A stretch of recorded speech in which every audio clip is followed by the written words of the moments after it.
뉴젠. 샬롬 뉴젠 청소년부 친구들 안녕하세요.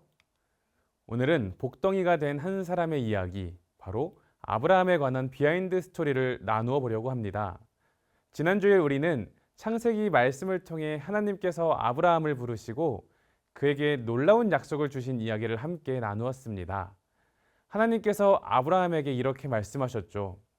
내가 너로 큰 민족을 이루고 내게 복을 주어 내 이름을 창대하게 하리니 너는 복이 될지라. 여러분, 그런데 혹시 이런 생각해 본 적 있나요? 아브라함은 원래부터 믿음이 엄청 좋았던 사람일까요? 처음부터 하나님을 너무 잘 믿고 기도도 열심히 하고 순종도 잘해서 하나님께 선택받았던 사람일까요? 우리는 보통 아브라함을 떠올리며 믿음의 조상이라는 이미지를 먼저 생각합니다. 그런데 성경을 보면 아브라함의 시작은 우리가 생각하는 것만큼 멋있고 완벽하지 않았어요. 아브라함의 원래 이름은 아브람이었어요. 그리고 그는 아버지의 이름은 데라였습니다. 여호수아 24장 2절을 보면 아브라함의 조상들, 특별히 데라는 강 저쪽에서 다른 신을 섬겼다고 말해요. 이게 무슨 뜻일까요? 아브라함이 처음부터 하나님을 잘 믿는 완벽한 믿음의 집안에서 태어난 사람이 아니었다라는 뜻이에요. 오히려 아브라함은 우상 숭배가 익숙한 문화 속에 살고 있었어요. 당시 아브라함이 살던 지역은 메소포타미아 지역이었는데 많은 사람들은 하나님이 아닌 여러 신들을 섬기는 시대였습니다. 그러니까 아브라함은 처음부터 믿음의 영웅처럼 등장한 사람이 아니었어요. 하나님을 모르는 문화 속에 있었고 우상 숭배의 배경 속에 있었고 자신의 힘으로는 하나님께 나아갈 수 없는 사람이었습니다. 그런데 바로 그때 하나님께서 아브라함을 찾아오십니다. 여기서 중요한 사실이 하나 있어요. 아브라함이 하나님께 먼저 찾아갔던 것이 아니라 하나님께서 아브라함을 먼저 찾아오셨다는 겁니다. 아브라함이 대단해서 부름받은 것이 아니라 하나님의 은혜로 부르셨기 때문에 아브라함의 인생이 새롭게 시작되었던 거예요. 여러분, 이것이 성경에서 말하는 은혜예요. 우리가 먼저 하나님을 붙잡은 게 아니라 하나님께서 먼저 우리를 붙잡아 주신 것. 우리가 먼저 하나님께 갈 만한 자격을 갖춘 것이 아니라 하나님이 자격 없는 우리를 먼저 불러주신 것. 그것이 바로 은혜입니다.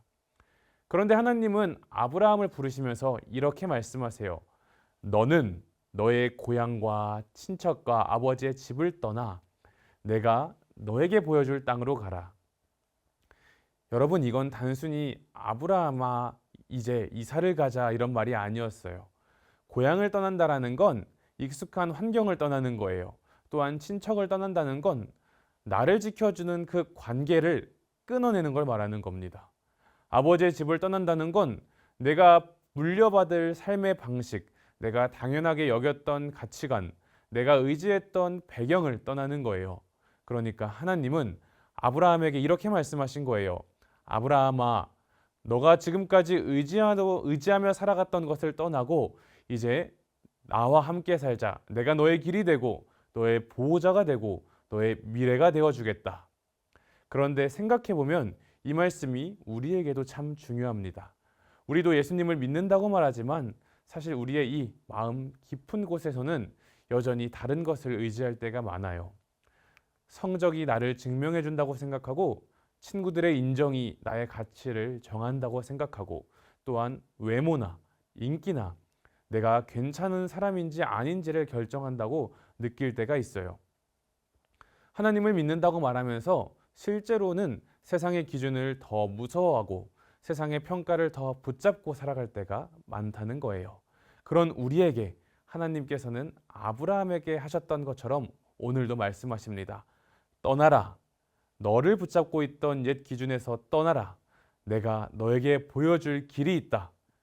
그런데 하나님은 아브라함에게 그냥 무작정 떠나라고만 하지 않으셨어요.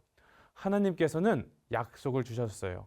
내가 너로 큰 민족을 이루겠다. 내가 너에게 복을 주겠다. 너를 통해 모든 족속이 복을 얻게 하겠다.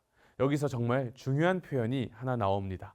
하나님은 아브라함에게 너는 단지 복을 많이 받을 거야 이렇게 말하지 않았습니다. 하나님은 이렇게 말씀하셨어요. 너는 복이 될 것이다. 복을 받은 사람에서 끝나는 것이 아니라 복을 흘려보내는 사람이 되게 하시겠다는 거예요. 이게 아브라함 이야기의 핵심이에요. 아브라함은 처음부터 복덩이였던 사람이 아니라 하나님께 부름받았기 때문에 복덩이가 된 사람이에요. 하나님께서 그를 선택하시고 부르시고 약속하시고 끝까지 붙드셨기 때문에 아브라함은 믿음의 조상이 될 수 있었어요. 물론 아브라함이 항상 잘했기만 해서 그런 것이 아니었고 때로는 두려워했고 때로는 자신의 생각으로 자신의 방식으로 문제를 해결하려 했고 때로는 하나님께서 약속하신 이 약속을 기다리지 못했을 때도 있습니다. 그럼에도 하나님은 아브라함과 맺으신 그 약속을 포기하지 않으셨어요. 왜냐하면 하나님의 약속은 아브라함이 완벽해서 세워진 것이 아니라 하나님의 신실하심 위에 세워져 있기 때문이에요. 그리고 이 약속은 결국 예수님께로 이어집니다.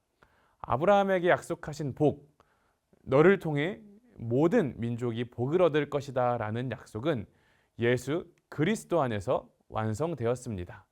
예수님께서 오셔서 죄로 인해 하나님과 멀어진 우리를 다시 이끄셨고 십자가에서 우리의 죄를 담당하셨고 부활하심으로 우리에게 참된 생명을 주셨어요.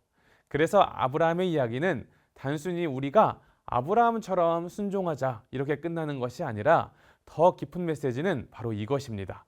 하나님께서 맡겨진 세상을 회복하시기 위해 단 한 사람을 부르셨고 그 약속을 예수 그리스도 안에서 완성하셨습니다. 그리고 오늘도 하나님은 우리를 부르시고 계십니다. 여러분의 시작이 어떠하든지 하나님께서는 우리를 부르시고 오직 하나님을 따르는 하나님께서 부르시는 대로 나아가는 그 한 사람을 찾고 있습니다. 그렇기 때문에 우리에게 중요한 것은 내가 얼마나 대단한 사람인가가 아니라 하나님이 나를 부르셨다는 사실입니다. 아브라함은 원래 복덩이가 아니었습니다. 하나님께 붙들려 있기 때문에 복덩이가 되었습니다. 우리도 마찬가지예요. 우리가 잘나서 복을 받는 것이 복덩이가 되는 것이 아니라 하나님께서 우리를 부르셨고 예수님 안에서 살아가게 하셨기 때문에 우리는 복을 받은 사람이고 또 누군가에게 복이 되는 사람으로 살아갈 수 있습니다. 이번 한 주 이 말씀을 기억할 수 있으면 좋겠습니다. 하나님은 완벽한 사람을 찾으시는 것이 아니라 오직 은혜로 부르신 사람을 통해 하나님의 일을 하신다. 그러니 친구들, 오늘도 나를 붙잡고 있는 기준에서 떠나서 하나님께서 보여주신 길을 믿음으로 걸어가는 우리 청소년부 친구들이 될 수 있으면 좋겠습니다. 이번 한 주도 그렇게 이 말씀을 따라 살아가는 청소년부 친구들이 되고 우리 친구들 다음 주에 다시 만납시다.